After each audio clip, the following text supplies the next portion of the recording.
On this week's episode of Ride the Lightning, the Tesla unofficial podcast, Tesla officially starts building its first Megafactory while shooting down rumors of the next Gigafactory. Plus, the Tesla car referral program comes to an end after 6 years. Tesla insurance looks to roll out in a couple more states soon, and more.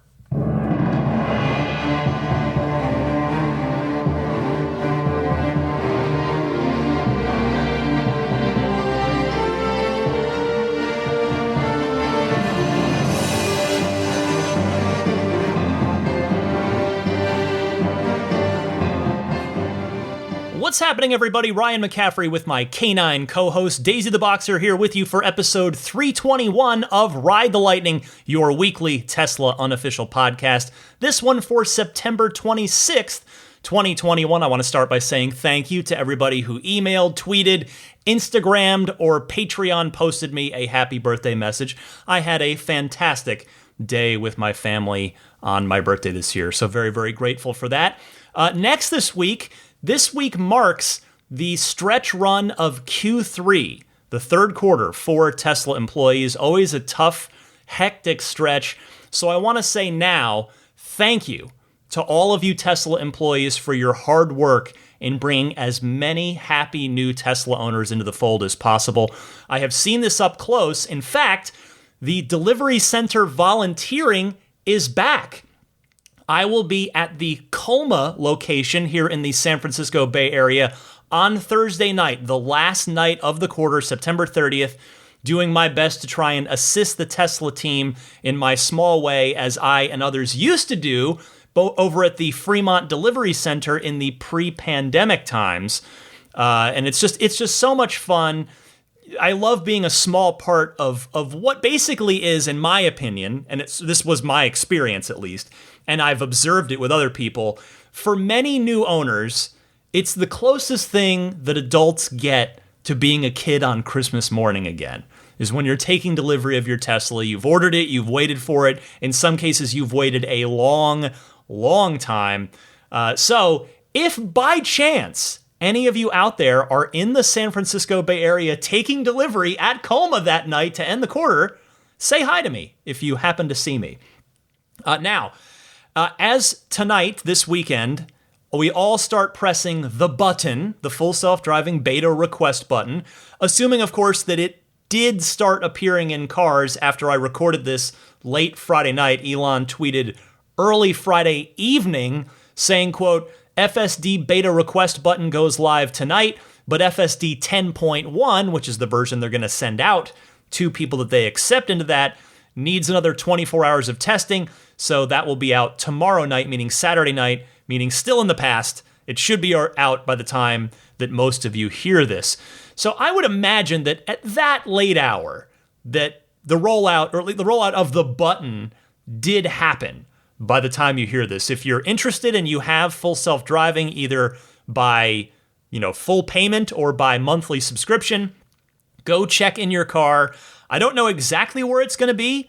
Presumably it'll be in the software tab, and with where the updates thing is between standard and advanced. I would imagine that's where it'll live. If not, check the autopilot section of the UI. It's most likely going to be in one of those two places. And in fact, speaking of recommendations, I wanted to pass along one more. And this one, I really can't recommend this enough. I went and watched this myself. Go on YouTube and search Chuck Cook FSD and watch Chuck's most recent video as of me recording this, which is called FSD Beta Safety Video, Prospective New FSD Beta Users, Please Watch and Share. That's the very long name of that video. So I want to tell you, I've watched a lot of full self-driving beta videos over the months, and Chuck is one of, if not, I won't even say one of, I think he's my favorite. It's not to disparage anybody else, but Chuck is my favorite because he's extremely level-headed about the whole thing. It's very academic, his video. Now, for some people, you might find that boring, whatever. But for me, some of the videos that I've seen out there over the months with FSD Beta are from people who, for whatever reason or another, just refuse to do anything but heap glowing praise on Tesla and FSD, despite the fact that this is an in-development beta that still has flaws. Chuck, in my opinion, does a fantastic job of presenting perspective, again, as is his title, presenting us, the next wave of FSD beta drivers, and a way he presents in a way that is very constructive. It's very informative. He explains what's going on with the car very well, and he's also not afraid to both praise and constructively criticize when the beta doesn't do what it's supposed to do. So check that out if you're interested. It is 30 minutes long. I will warn you of that in advance. But for me, I think it flies by pretty quickly. It just, to me, I think it gives a really good primer for anybody who is about to get the beta over the next week or so. So give it a watch, and if you like it, maybe leave Chuck a nice comment on the video. One more thing before I get on with the proper Tesla news for the week. Call this a PSA. Call it a public service announcement.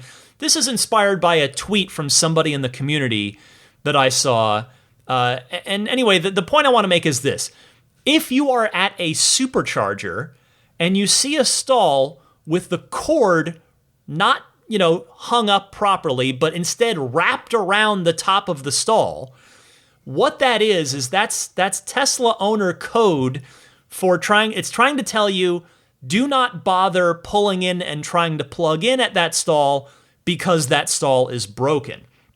It's one of those things that it's unofficially spread in the community as a way to try and help each other out, but unfortunately, not everybody knows what it means until they're told, because it's not like the screen tells you, oh, if you see this, it's just an unofficial community thing. And so it's understandable that not everybody knows what it means. So I figured I would do my part here, use my platform to help spread the word on that if you happen to see it.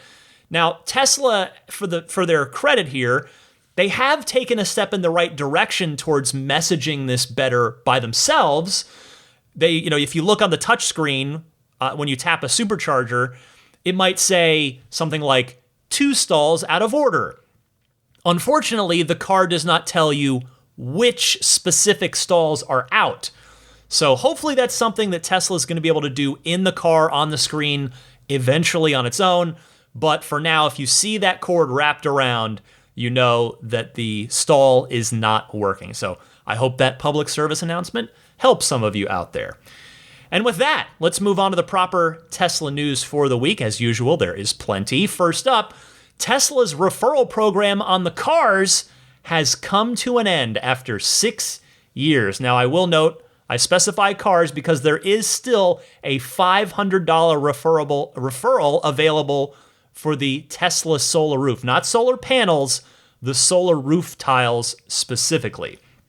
Now, if you go to the referral program page on the Tesla website, which is found at tesla.com/referral, you are now greeted with this message. As of September 18th, 2021, vehicle products and solar panels are no longer eligible for referral awards. And I have to say, this is not the slightest bit surprising at this juncture in time, because really, if you just look at the bigger picture, Tesla doesn't need it anymore. They are going, and they have been, and they will continue to sell every single car they make without needing to incentivize anyone to jump in. But I wanted to take this opportunity to look back, because the referral program has had a heck of a history. I've said this before, I'm rather confident that no other automaker in any country, in any point in time, has ever done something like the Tesla referral program before. And it was a heck of a ride. It has been a heck of a ride. Now, I've got a pretty good Tesla memory. I pride myself on that because I immerse myself in this stuff on a daily and weekly basis. But even I didn't remember all of the details of the program as it has changed and evolved over the years. So I want to say thank you to Tesla, the Tesla Savings Wiki, for having a fantastic record of the entire program over the years. So I'm not going to go through the entire thing with you, but just some highlights. It started back in July of 2015, which was, if you're keeping score, before the Model X even shipped. Now, the referral program was a very sweet deal back then. The person using the referral code got $1,000 off of their Model S, while the owner who referred them, the owner, got a $1,000 credit to use on Tesla service, accessories, or a new Tesla. It was capped at 10, if you're curious. You couldn't just refer, 100 people and get a free Model S P85 at the time. Or I guess in 2015, that would have been P85D territory. Anyway, those who made 5 referrals got a free Powerwall, including installation, as well as an invitation for themselves and a guest to attend the Gigafactory grand opening party. So that just gives you, again, that sort of puts this at a specific moment in time. The Gigafactory had not opened yet. Giga 1 in Reno in Nevada. Those who make 10 referrals, if you max out, you get the right to purchase a fully loaded Founder Series Model X, which they noted at the time was not available to the public. And remember, it wasn't out yet. The X period was not out. And you didn't get it for free. You just got the option to buy a Founder Series X, which obviously very few people would have. But the discount was you got it for the price of a base Model X, which saved you about $25,000 off of the X. So that was pretty cool. Now, just again, I'm going to skip ahead here, press fast forward. May 30th, 2016, that was phase 4.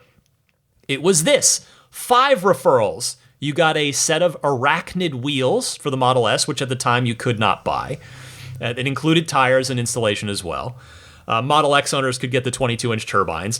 4 referrals, you got an invitation to that Gigafactory opening event, including transportation to the Gigafactory. 3 referrals, you got a Tesla owner's jacket. 2 referrals, you got a Tesla Weekender bag, which was made from the same material, the same leather that the seats were at the time, back when they were still using real leather. Now, in fall of 2016, you could get an exclusive red Founder Series Powerwall 2 with 7 referrals, and that was hand-signed by Elon, J.B. Straubel, and Franz von Holzhausen. And then if you go fast forward to summer of 2017, that is where the next-gen Roadster offer started, before that car had even been announced, where each referral, once you got to 5, you could then get each successive referral from then on out would get you a 2% discount on the car, thus requiring 55 total referrals to get you a 100% discount on the next-gen Roadster, which of course is still at least a couple of years away. And then obviously most recently, as probably most if not all of you know, because I imagine a lot of you have partaken in this, either as a referrer or a referee, or both, the 1,000 free supercharging miles for both parties in that transaction. So again, it has been a heck of a journey for this incredible referral program, and I, for one, am extremely grateful to have been in the right place at the right time, to have been able to participate and benefit from it. I hope Tesla finds some way to reward owners who continue to spread Tesla's mission statement, while the company continues to not pay to advertise. So owners are kind of doing the advertising for Tesla, and they are doing it voluntarily. I mean, we're happy to talk about these cars with our friends, neighbors, coworkers. Obviously, that's why this Tesla podcast exists. But I still think it would be nice for Tesla to somehow acknowledge the owners who are sort of helping to spread the good word here.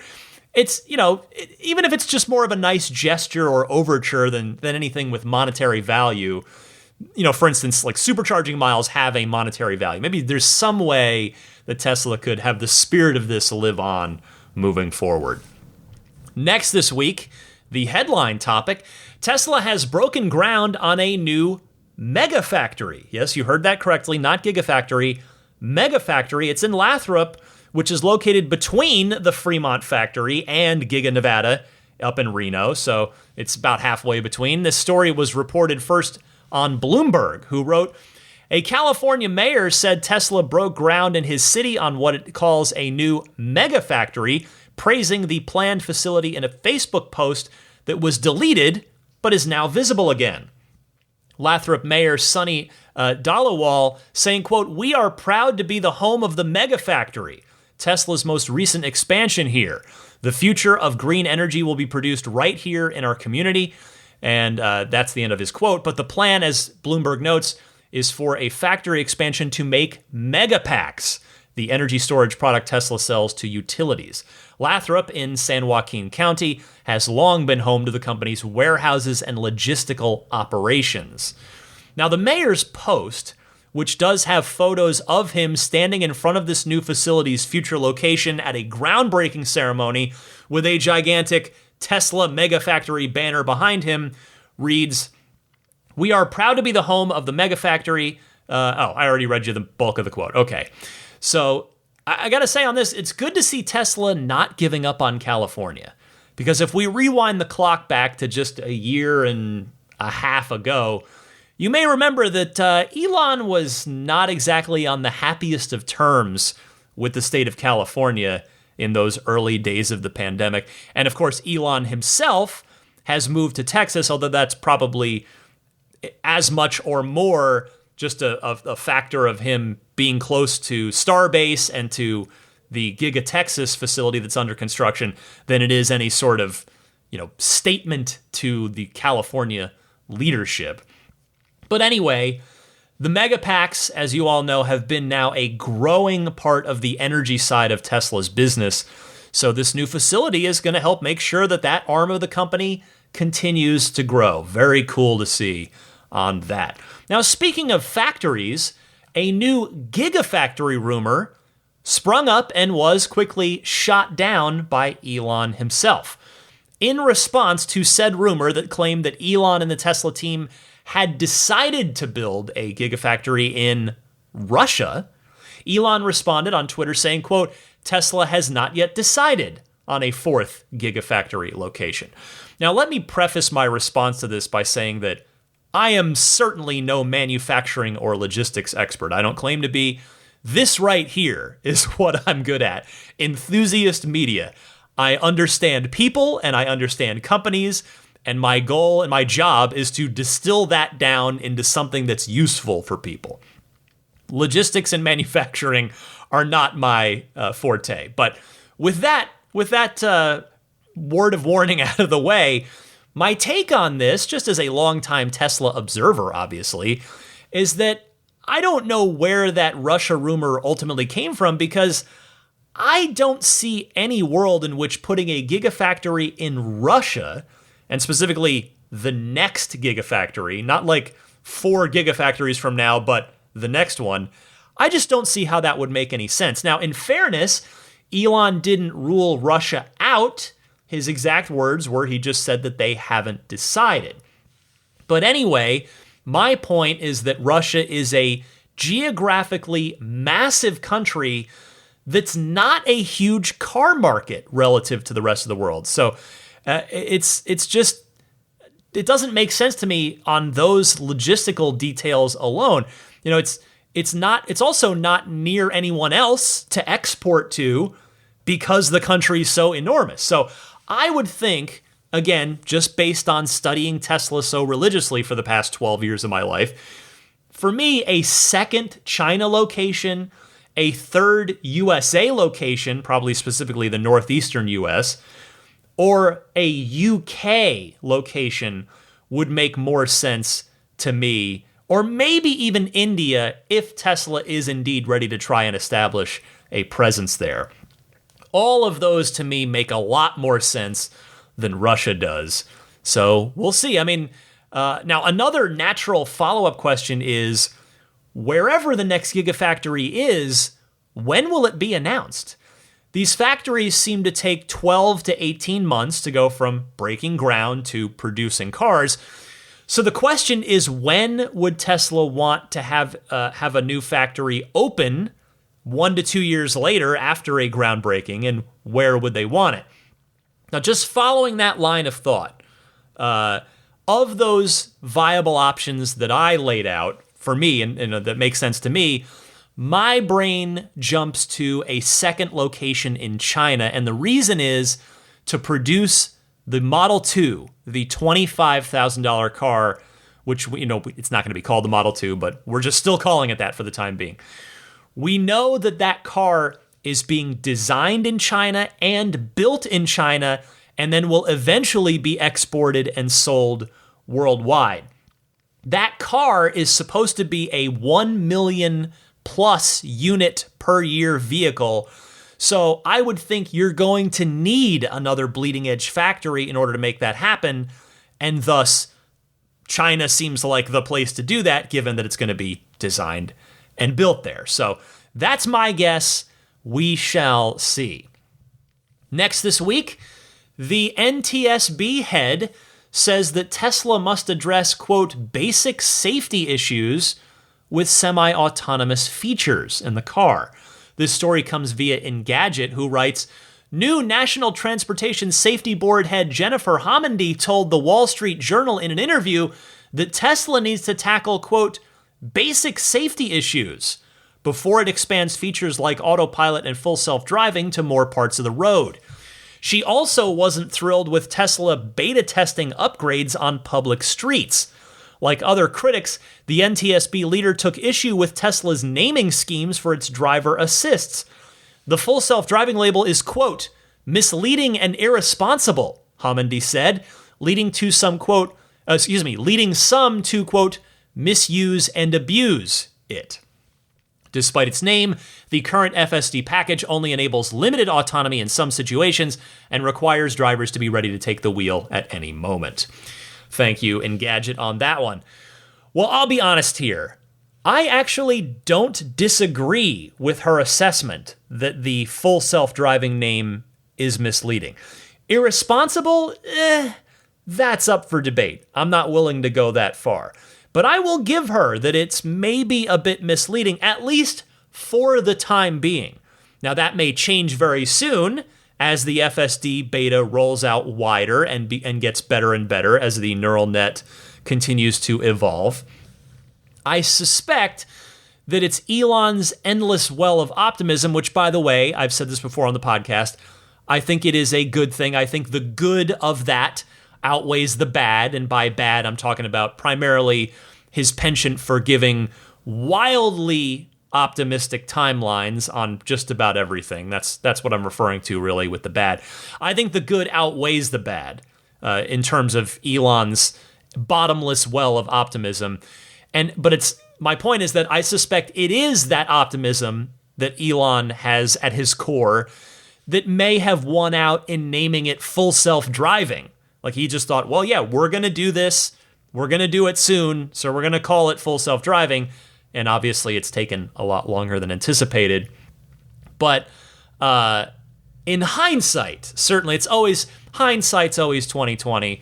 But given how the pace of this development has gone, because again, this is a level 99 nightmare difficulty, never ever solved before problem. Given how that has gone and the fact that Tesla's been selling a full self-driving capability package for years now, in hindsight, which again, I just recognize it's very easy for me to sit here and do that, but in hindsight, I wonder if something like Autopilot Plus would have been a less controversial name for the full self-driving package, at least until they actually achieve proper FSD.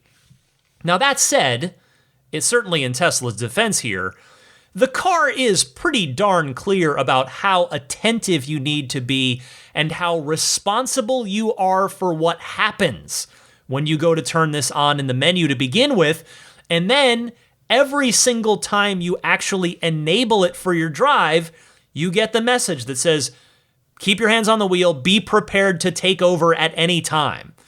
Now, all of this is probably pretty moot, though, because let's face it, neither autopilot nor full self-driving capability, those are not being renamed as packages unless the government somehow mandates it, which, quite frankly, I'm not even sure that they can do. And I'm sure they can force you to rename something.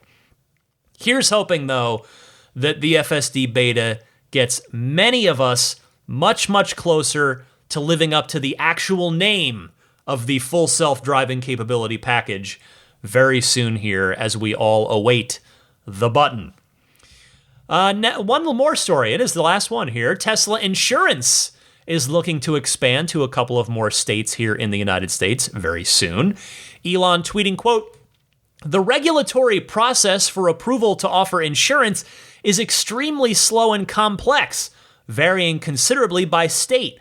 Tesla is hoping to offer real-time, based on actual driving history, insurance in Texas next month," meaning October. "Probably next year before we get approval in New York. Hopefully worldwide long-term, but insurance is a regulatory labyrinth/escape room," which is probably a pretty apt way of putting it. So sadly, it's only 2 states that seem to be coming up next, and one of those 2 might still be another year away yet. But the good news is at least the 2 states that are up next are big, big states that are both very Tesla-heavy areas. And thus, I'm sure it's not a coincidence that Tesla is trying to get their insurance arm approved in those specific states up next for that exact reason. You may remember when this has come up before that Illinois had seemingly thrown its hat into the ring last year too, so hopefully that one will come to fruition sooner rather than later. Obviously last week, just on last week's show, I was just talking about Illinois and how they've been all in on the EV movement here.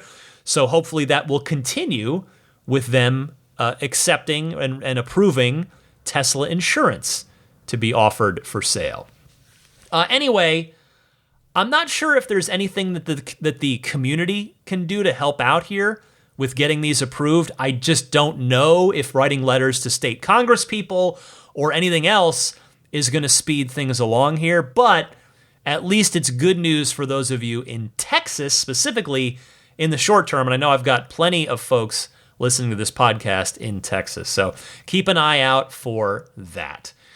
And with that, I come to the end of the Tesla news block for the week, but stick with me. There is plenty more Ride the Lightning to come. Next up are your phone calls. Excellent topics this week in the Ride the Lightning hotline. Stay tuned right after this.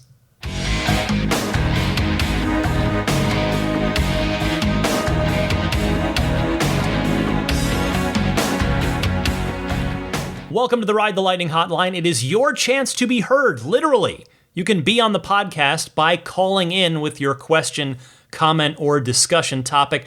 There are 2 ways to do that. Either use your smartphone's built-in voice recording software, record your question. Please try to keep it to 90 seconds or less so that I can get through as many each week as possible. And then email that file to me at teslapodcast@gmail.com.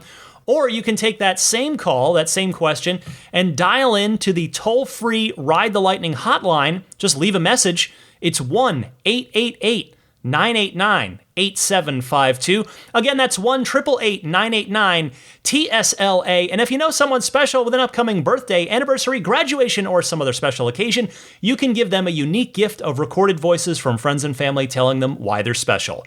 The recordings can be podcasted or put onto a keepsake. Visit lifeonrecord.com to learn more.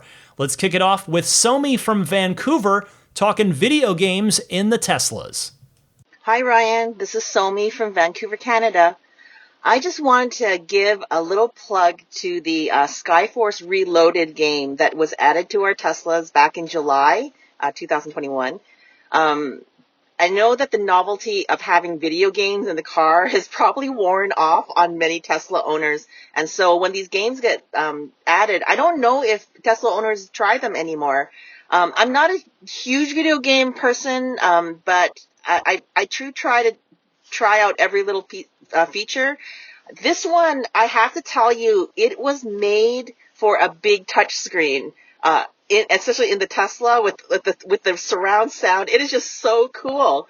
It's different from the other games. You can use it with a controller, but the touch screen is so much more effective and so much more fun. And if you are a Tesla owner and haven't tried it yet and you have it in your car, I'd encourage just to give it a try.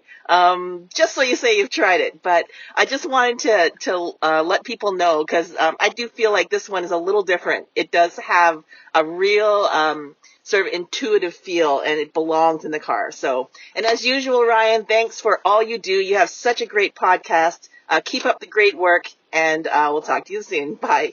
Thank you very much, Somi. I have a confession. I have not yet tried Skyforce Reloaded myself. Now, for those wondering, Skyforce Reloaded is a classic arcade-style shmup. That's what we call them, aka shoot 'em up. Yes, we just smashed that into one word. That's what we do in the video game industry.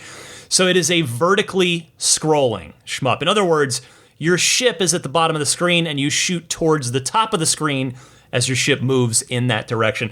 It is a great fit for the car because you can play it in short bursts. That's like a big, for me, that is one of, if not the number one thing about a game in the Tesla, is that it's playable in short bursts. It's not a big, involved thing that you have to sit down with for 20 or 30 minutes at a time or more in order to make any progress. So, Somi, I appreciate the recommendation, and yay Tesla for continuing to update the Tesla Arcade.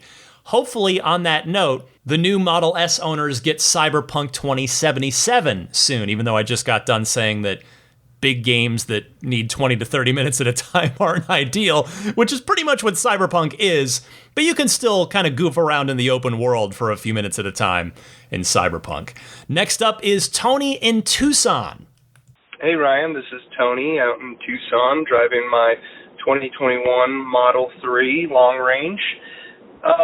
So my question, I've had this car for about 9 months now, and my max charge has dropped from 353 when I got it brand new down to 314 now at a max charge. And I've read so many things online, and even Tesla said, hey, don't worry about it, it's driving conditions. And since I do live in Tucson, I know it is hot, and I know that could probably affect driving range.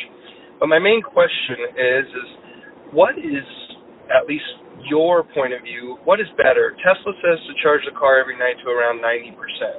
A lot of my friends and other Tesla owners say that letting it discharge from 80 to 20 and then charging it all the way back up from 20 to 80 is the best way, and then once or twice a year, maybe even once a month, charge it or discharge it down to 5% and charge it all the way back up to 95%. So just wanted to put my feelers out there to you and the Ride the Lightning community, and I guess that's my question for today. But otherwise, had the car for almost 9 months now, and loving every minute of it. Thank you so much. Have a great day. Hey, Tony. Well, max charge and the estimate of what your full charge is definitely a topic that comes up a lot, and understandably so. So I'm happy to give my perspective on this based on everything that I've read as well as my own actual experience with my car. First, I agree with you that I would not worry about that 314 number. You are indeed in pretty extreme conditions, as you're well aware. I lived in the Valley for 15 years myself, so I am all too aware of how that Arizona heat can affect cars. I'm old enough to remember when cars still had metal seatbelt buckles, and in the Arizona sun, the summer, you'd have to grab onto that metal seatbelt buckle to put the belt into, and it would burn your hand. That was fun. Why did we use metal seatbelt buckles? That was a terrible idea. Anyway, as for how much to charge it each night, ideally you want to keep it in the sweet spot, which is between 50% and 90%. Feel free to do 90. I did for a while myself, but then when the pandemic hit and I wasn't commuting anymore, I dropped my daily charge down to 60, which is where I keep it now unless I know I'm going to be doing some driving, which is typically the weekends. Now, as far as rebalancing your battery management system, yeah, you could drain it down under 20, then do 100% charge every now and again, but it really isn't too big of a deal if you don't do that. So don't worry too much about it. I mean, for instance, my car officially rated, it started life at 310 estimated miles of range. It went down to a max estimated charge of 287 for a while. Then last year, when I was keeping it at 60, whether that's a factor or not, I noticed that the max charge estimate went back up to, I believe it was like 304. I have screenshots of it on my Instagram. Anyway, it's not the point. Right now, after I listened to your call, so I did a ton of driving over last weekend, and it's been hot here, upper 80s, so a little warm. My max estimate at this moment in time is 282. So no need to worry about it. It's going to bounce up and down. The only thing to really make sure to not do is to leave it really low, like below 20% for any length of time. Or, this is probably even more important, do not leave it at 100% for very long either. But other than that, those two simple rules on either end of the extremes, just follow those. You're golden. Your battery will be very healthy for a long, long time. Enjoy the car, Tony, and thank you so much for your call. Here's Nanda Kumar from Phoenix, staying in Arizona here, who wants to talk about, speaking of range, that very same thing, range on a trip. Hey Ryan, this is Nanda Kumar from Phoenix. I've been listening to you since episode 200, but this is the first time I'm calling you. So I have a question. I own a Standard Range Plus Model 3. I purchased it in December 2019. I believe when I purchased it, Tesla was saying that the range of the car is 240 miles. However, since I'm just starting to get back on road for long trips, I'm just realizing it just shows me only 223 miles whenever I charge it to 100%. So I don't know what's with that. It never bothers me when I go on a day-to-day trip, but I'm planning to move from Phoenix to Seattle, and I think those 20-30 miles would really be helpful on my long trip. So any thoughts on that would be appreciated. Keep up the good work. Thank you so much. Nanda Kumar, thank you very much for calling in. You are not alone here. The common experience seems to be that electric cars suffer the bulk of their battery degradation pretty quickly, relatively speaking, within the first year or two. And then after that, it is a much slower decline over many years. Now, this all changes if we're talking about the iron phosphate battery pack, which we're not in this case. That has different properties. It doesn't really degrade.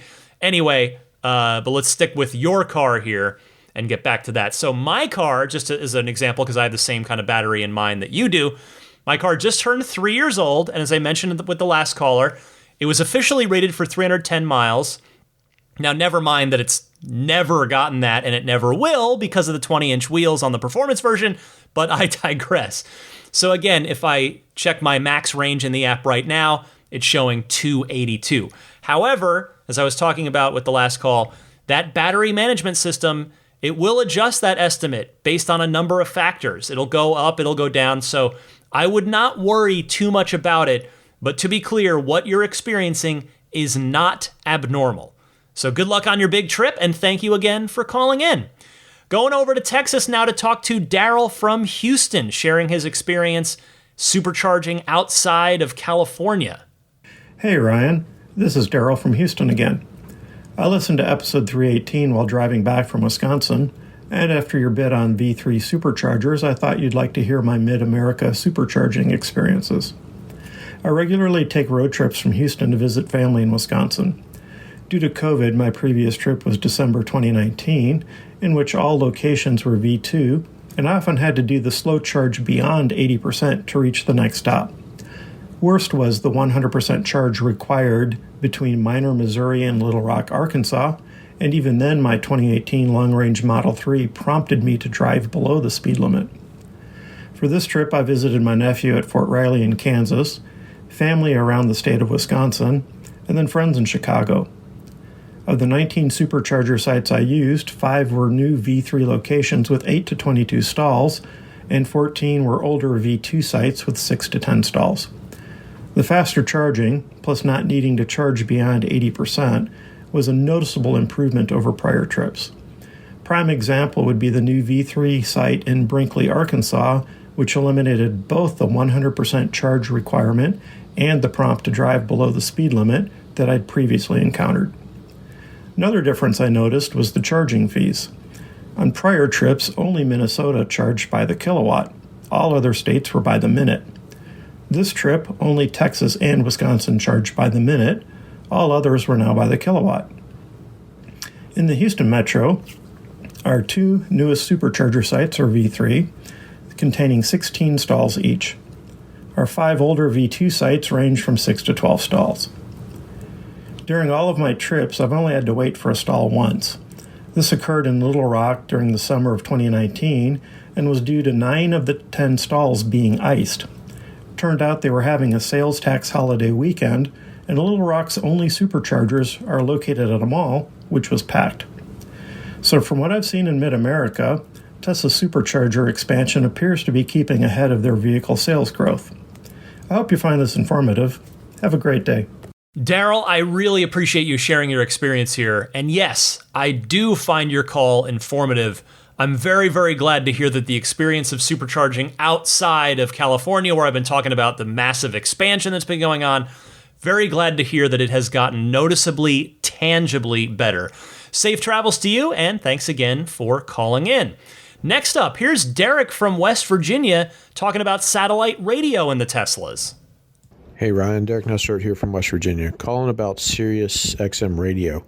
My wife and I are planning on buying a Model Y next year in the summer. We live in the United States National Radio Quiet Zone, which, if you're not familiar with, is a wide area in West Virginia, and part of Maryland that restricts radio transmissions due to a National Observatory and Navy communication facility.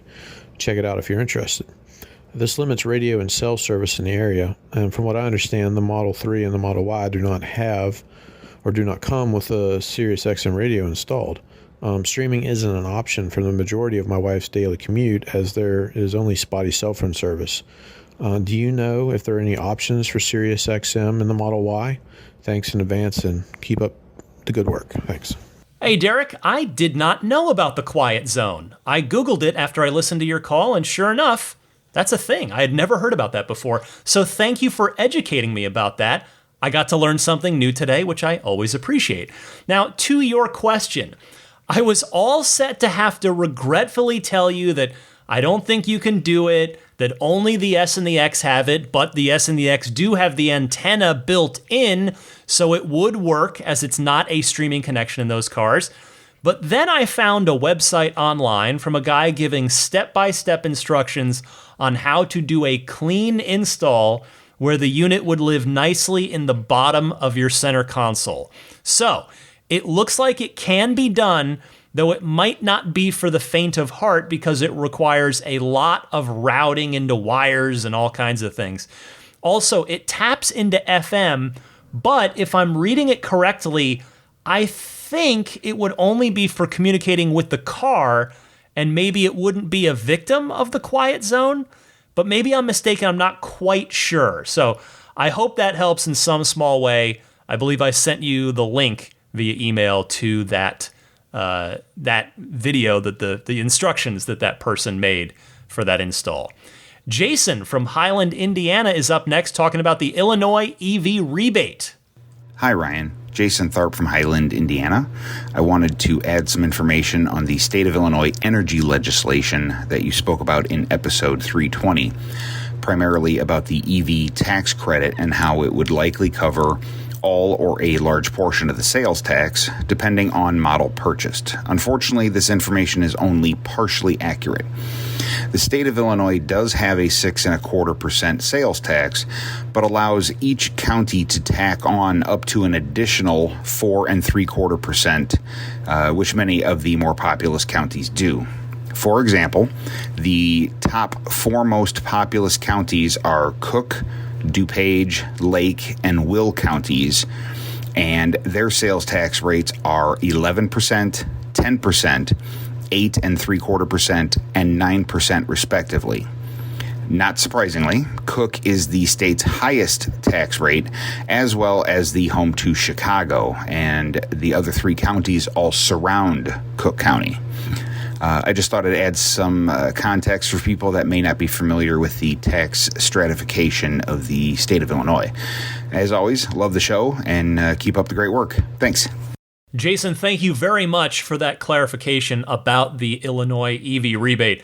I'll be honest with you, any place having a higher rate of anything financial, like when it comes to cost, than San Francisco is always shocking to me, because this is the most expensive place in the United States. And by the way, I don't say that with any pride whatsoever, believe me.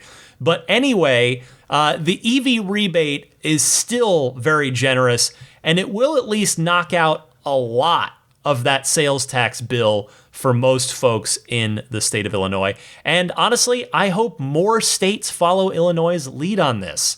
Thanks again, Jason. Next is Eric from Vermont, who's been watching some Beta 10 FSD videos. Hey Ryan, this is Eric from Vermont. I've been watching the new version 10 FSD videos just like everyone else has, and have a couple thoughts. The YouTubers experimenting with version 10 have different levels of comfort of letting the car get into dangerous or uncomfortable situations before they disengage.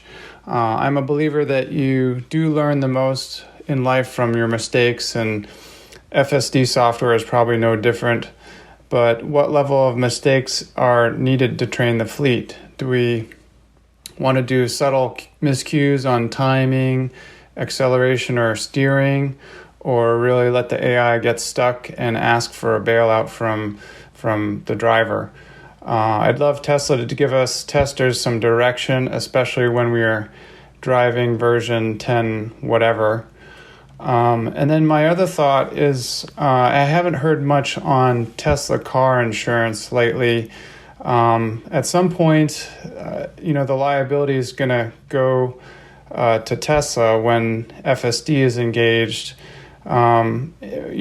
basically assuming that the car can't be bailed out by the human. And I don't see third-party insurance companies giving a great rate on a technology as new as this. So Tesla is really going to have to roll out the FSD support based on where it can give car insurance. So it's kind of be region by region. It would be interesting to see if insurance will be ready before or after the regulation and software get there.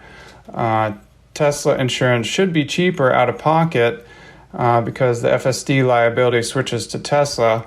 Of course, in order to get that cheaper rate, you first have to have bought FSD or subscribed to it. So I'm thinking FSD and car insurance seem naturally to be bundled together to increase the take rate and reduce the cost of entry. Just curious what you think. Thanks as always for a great podcast. Hey, Eric, the first big thing to remember here is that the liability will not go to Tesla until the system is officially classified as level 4 or level 5. I think that that's why, as many others have also theorized, that Tesla will probably officially keep it classified as level 2 where it is now, even as it becomes better and better at driving you without interventions and without driver disengagements.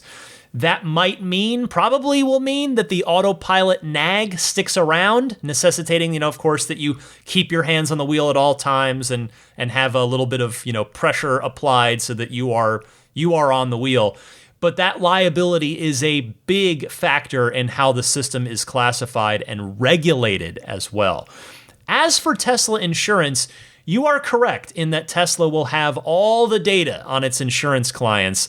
If they use FSD all the time, it may very well result in a lower insurance premium, thus luring more Tesla owners to use that service instead of one of the major legacy car insurance companies. The disruption, I tell you, Tesla's really good at disrupting things. Another industry is up next here with insurance. Let's see if Tesla can disrupt that one as well. Should be fun to watch. Howard from Washington is up next, responding to a caller from last week. Go ahead, Howard. Ryan, Howard from Washington here. I was listening to the recent podcast, and you had a gentleman from Springfield, Missouri on that had concerns about getting a Tesla serviced if he was to purchase another one. I was just looking that up, and there are mobile tire services available in his area that can handle both installation, repair, balancing, and rotation. He may also want to call the local service center for Tesla and see if they do a scheduled drive in his area to service other vehicles. When I was up in Spokane, I asked the representative of the service center there if they had a mobile service for where I live, and they told me that they come through this area 2 times a week. I hope this is helpful. Thank you. Those are great suggestions, Howard. Thank you. I didn't know that Tesla does mobile service sweeps through adjacent cities in certain places where they don't have proper service centers. So that is definitely a great suggestion for Ben from Springfield and probably a number of other listeners as well. Cheers, Howard. I'll see you on the next Patreon monthly Google Hangout. Howard's a regular on those. Always love chatting with him. Dave in Tallahassee is our penultimate caller for this week's episode. He is also talking service. Go ahead, Dave. Hi, Ryan. This is Dave in Tallahassee, where we still need a service center. But my question is this. I'm going to have to park my Model S 2020 for about 9 days, and I expect some battery degradation. I'm just wondering, if I turn the car off completely, will that mitigate that degradation or not? Thanks for your answer. Talk to you later. Bye. Dave, thank you for your call. So the question is in regards to leaving the car unplugged for a long time while you're on your trip. You should not lose much juice in that time, particularly if Sentry mode is turned off. If Sentry mode is on, then yes, that will eat a good bit of battery, and you probably should shut it off if it's activated, if you've just got it enabled by default. But generally speaking, you should not need to worry about powering the car all the way down like that. It is meant to be able to sit for extended periods if it needs to. There have been plenty of other owners out there who've left their cars sitting unplugged for much longer. I'm talking like pilots that go away for weeks at a time and been totally fine. Safe travels to you, Dave. And our final call this week is another Dave. It's David from Grand Rapids, Michigan. Go ahead, David. Hey, Ryan. I'm David G. from Grand Rapids, Michigan. I own a number of Teslas for a business that I have here in West Michigan. And I always get asked, what is your favorite Tesla? And I usually kid around and say whatever one I'm driving at the time. But a couple months ago, I took delivery of a 2021 long-range Model 3. And while I was sitting in the parking lot at the service center, I upgraded to the acceleration boost. I gotta tell you, this car I think is just the best bang for the buck. If a Model 3 performance is a little out of people's reach, get the long range with the acceleration boost and you are almost there. But having paid for that acceleration boost, I was wondering, what are the downsides to it? Does anybody know? I've looked around, but I can't see. Does the acceleration boost shorten the life of your motors, or does it impact your range? Are there any downsides to it besides it costing $2,000? Thanks, Ryan. Thanks for all you do. Really appreciate the podcast.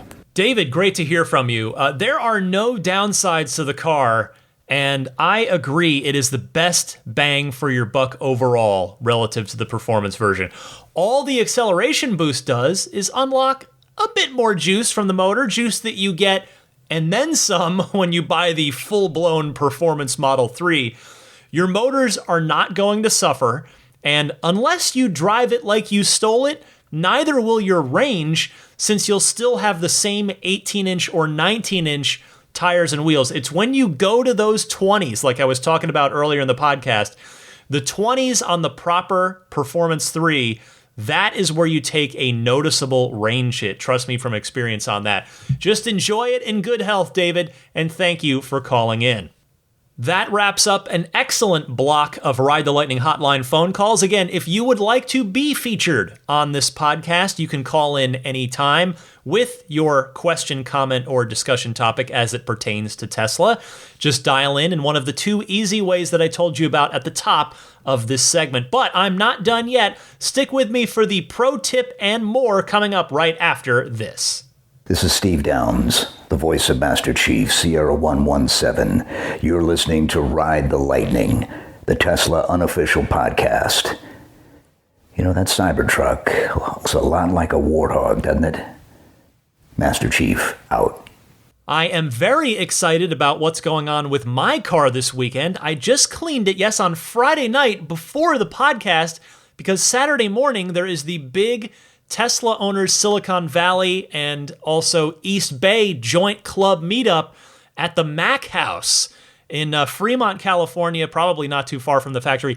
It is a photo studio where they shoot cars. They photo and video cars, professional photography for the car. I mentioned this event a few weeks ago when the invite first went out. Very excited about this one. So you can find, inevitably, you will find pictures from that event, including the professional photos that I get taken on my Instagram page if you're interested in following me there, DMC_Ryan on Instagram. Entertainment recommendation for this week. I'll give you a game. I reviewed this recently for IGN. Definitely not for kids on this one, but if the kids are in bed and you want a nice, easy, not easy in the sort of challenge difficulty sense, but just easy as in like you can just pick it up. It's kind of like a good book. Anyway, the game's called 12 Minutes. It's on Xbox or PC. It's also on Xbox Game Pass if you're a subscriber there. The less you know about the story, the better. It's a time loop murder mystery. I'll just put it to you that way.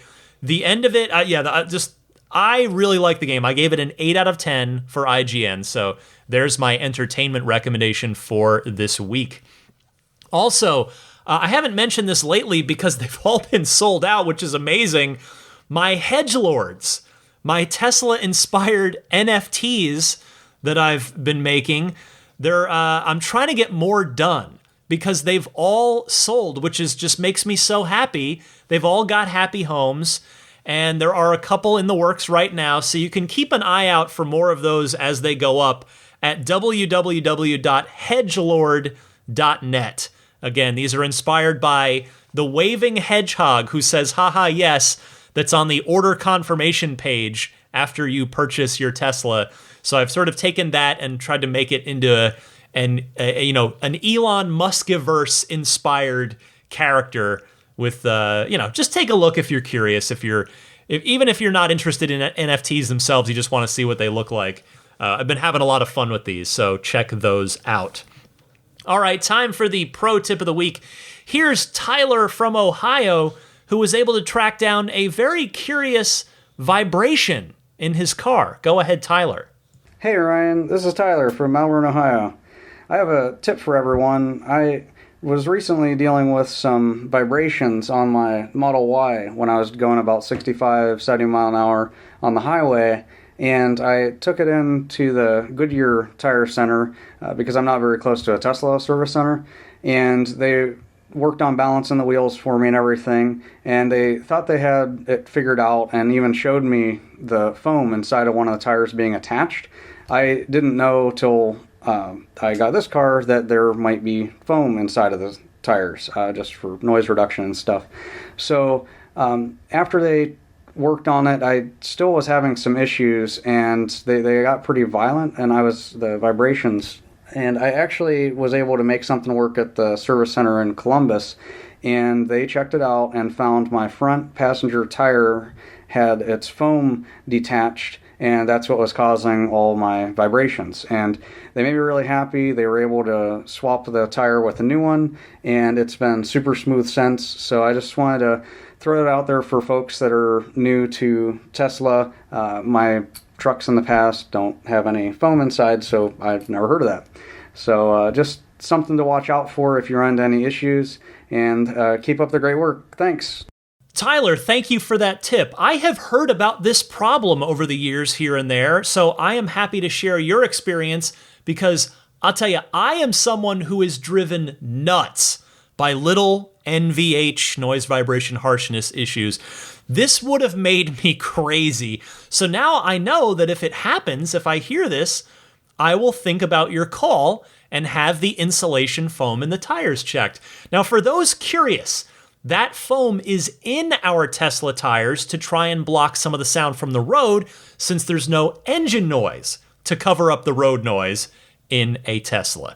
Thanks again, Tyler. And again, if anybody else out there has a pro tip of the week that you'd like to share with your fellow Tesla owners and enthusiasts, you can send it my way the same way that you dial in to the regular Ride the Lightning hotline, which I told you about earlier in the show. And with that, let me mention some friends of the podcast that might be of use to you. I will start with AbstractOcean.com, now on their 4th generation tempered glass screen protectors. They've now got antimicrobial coating. They use aluminosilicate glass, which, by the way, Corning uses the same stuff for Gorilla Glass. Those are unique features, totally going to be different and better than all the other screen protector options out there in the aftermarket world. So it's the cleanest, it's the hardest Tesla screen protector on the planet. It ships with the installation frame, so it's easy to put on. There's a lifetime guarantee on it. And then they, of course, have a million other products at AbstractOcean.com as well. A lot of lighting stuff, rear footwell lighting kit, a lot of cool interior lighting stuff. So just take a look at all of it at AbstractOcean.com and use the coupon code RTLPodcast at checkout to get 15% off of your first order. That's RTLPodcast, all one word, smushed together. Be sure to stop by everyamp.com/RTL and get your snap plate, the front license plate bracket that will not stick to your car with an automotive adhesive tape, which is what Tesla gives you with your car. I don't recommend using that, because then if you ever want to take it off, it could get ugly. It could leave behind all kinds of gross residue that would be a real pain to get off. Just get the snap plate, invest a little bit of money, and you'll have this excellent front license plate bracket that can go on and off easily but stays on securely. It doesn't mess with the paint, doesn't mess with autopilot, it doesn't mess with your radiator, any of that stuff. It's a clean, minimalist design. Grab yours at everyamp.com/RTL. They've got them for all 4 Teslas. Meanwhile, Immaculate Reflections has taken such great care of me and my car over the past 3 years, and I highly recommend that you take your car there as well if you are in or going to be in the greater San Francisco Bay Area. You can find the website at irdetailing.com. If you decide to get in touch to book a service, maybe you want to do ceramic coating so that you don't have to wax your car for the next 3 to 5 years. Maybe you want to do some paint protection film, just protect that paint from small rocks and chips and things. Maybe you want to do paint correction, get that finish looking better than factory new. Maybe a combination of that, maybe all of that. irdetailing.com. And when you contact Jeff at Immaculate Reflections, be sure to mention that you're a Ride the Lightning listener, and there will be a discount waiting for you upon completion of that service. And let's not forget about Jada. They've got a fantastic lineup of products. I am a fan. I've got 2 of their products in my car right now. The Jada wireless charging pad, which is great for everybody with a pre-2021 Model 3. Thankfully, the 2021 3s come with a wireless charging pad built in, as do all the Model Ys. But for those of you with a legacy Model 3, as it were, be sure to grab the Jada wireless charging pad. They're up to version 4 of that product as well. It's just really great. It looks factory, which is what I love that. That's my preference, is that it looks stock. But they've also got the Jada USB hub console, which has a bunch of wireless charging capable stuff on it. There's also the SSD drive for the Sentry mode. If you want to go just hardcore with a giant SSD hard drive in there, you can do that as well. If you're going to buy any of it, use the coupon code RTL. And if you are going to buy any of it, please use my referral link, which is getjada.com/REF/8. That is the link to use if you wouldn't mind. I would very much appreciate it. And then finally, there is the Patreon, of course. That is the primary way through which you can voluntarily choose to support the show. I would be humbled and grateful if you would at least take a look at the Patreon page at some point. Even if you don't do a pledge today, maybe take a look at the page. It's patreon.com/Tesla podcast, and Patreon is spelled Patreon. A lot of time, a lot of work, a lot of research, a lot of everything, a lot of my soul goes into this podcast each week, and I love doing it, don't get me wrong, but your support would make a world of difference if you do see fit to do that at some point. The support tiers start at just $5 per month, or $57 for the year of that tier, because I give you a 5% discount if you pledge for the year rather than just month by month. But the the $5 tier, the sport tier, as they're all named after Tesla speed settings, acceleration settings, that will get you early access to each week's episode. So you're not just supporting the podcast, you're also getting early access. You go up to the ludicrous tier at $10 a month, and that will get you the early access and the bonus mini episode that I do every month. And then it just goes up from there on up to the top end is the Roadster and Space tier, which is pretty awesome. There's a lot there. But I would say the sweet spot, I'm getting a lot of people really interested in the Maximum Plaid tier. That is the $25 a month tier. That will get you all the perks on up to and including that monthly Google Hangout with the group that I told you about. We've been having a blast at those, probably coming up on a year's worth of those, and it's just been a lot of fun. So anyway, take a look at the Patreon page if you get a chance, patreon.com/Tesla podcast. If you are not already following/subscribing to the podcast, I'm on all the major platforms: Apple Podcasts, Google Podcasts, Stitcher, TuneIn, Spotify, and also YouTube. It's just audio only. Just search Ride the Lightning Tesla on YouTube if that's how you'd prefer to listen to it. So wherever you are, I am happy to be there for you as well. You can follow/subscribe so that you don't have to remember, oh, right, it's Sunday, there's a new episode out. It will just get pushed to you automatically. You can follow me on Twitter or Instagram. It's the same handle either way, DMC_Ryan. And with that, let me say hello and thank you to the Plaid, Maximum Plaid, and Roadster in Space tier Patreon backers. I want to start with the Maximum Plaid group because there's a couple of new folks. Thank you so much and welcome to Victoria Iacovetto and Corey O'Donnell. Thank you very much for your very kind pledge.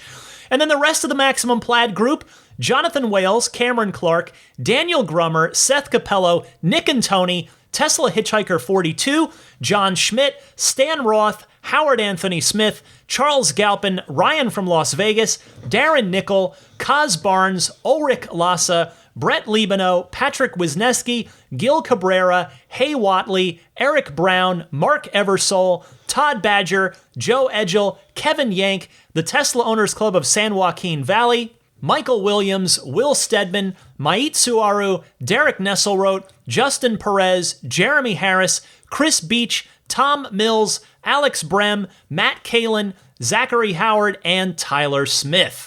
And then the Plaid group, we have George Cassiopo, David Brander, Alexi Heft, Logan Willis, Jason Chalukas, Tim Hyde, Peter Chalet, Eric Randolph, David Nondahl, Joel Sapp, Dorian Steve Guberman, Jeremy, Tesla Owners Taiwan, Ron Lee, John Cody, Charlie Gillespie, David Perella, Sunil Joseph, Dennis Peak, Stig Mickey Jensen, Jeff Angwin, Chase Cabanillas, the Lydia family, Aaron Altschul, Jared Brown, Jerome Strack, congratulations to Jerome, he knows why, Jamie Dalton, Noel and Lucy Murphy, the Tesla Owners East Bay Club, looking forward to seeing them tomorrow, Paul Casarino, Ryan Natchett, Mike and Barbara from Louisville, David J. Howes, Travis Krenzel, Matt Nixon, the Tesla Owners Club of Wisconsin, Jonathan Zalesny, Joshua Walker, Rick Dean, and not Elon Musk. And finally, the Roadster in Space tier, the highest tier backers. Thank you very, very much. Pete White, Lyle Austin, Steve Radspinner, Fernando Cordero, Lawton from Chicago, Sean Neidig, Scooter Ward, Neil Weaver, Jackson Wallace, Crafty Geek, and Richard Stokes. Thank you all so very, very much. Thanks to everybody backing the Patreon. Again, it does make a very nice, positive difference in the life of myself and my family. And I thank all of you who have chosen to contribute to my to support my efforts with the podcast via Patreon. That will about wrap it up here for episode 321 of Ride the Lightning. It's going to be fun. The button should be up. A lot of you have likely pressed it by now. I will hopefully have pressed it by the time most of you hear this on Sunday. I sure hope it's there, because I'm going to press it as soon as I see it. And then the 7-day drive extra careful countdown is on, and we'll see how many people start getting added next week by the time I go to record next week's show. So, for a snoozing Daisy the Boxer, I'm Ryan McCaffrey. Happy extra safe electric motoring, my friends. And I will see you back here for episode 322, the same time, same day, same everything next week. See you then.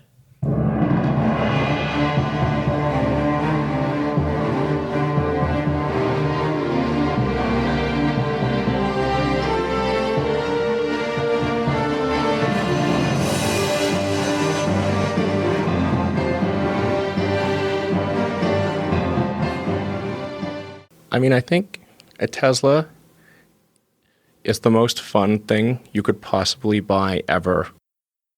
That's what it's meant to be. Our goal is to make it's not exactly a car. It's actually a thing to maximize enjoyment. It's maximum fun.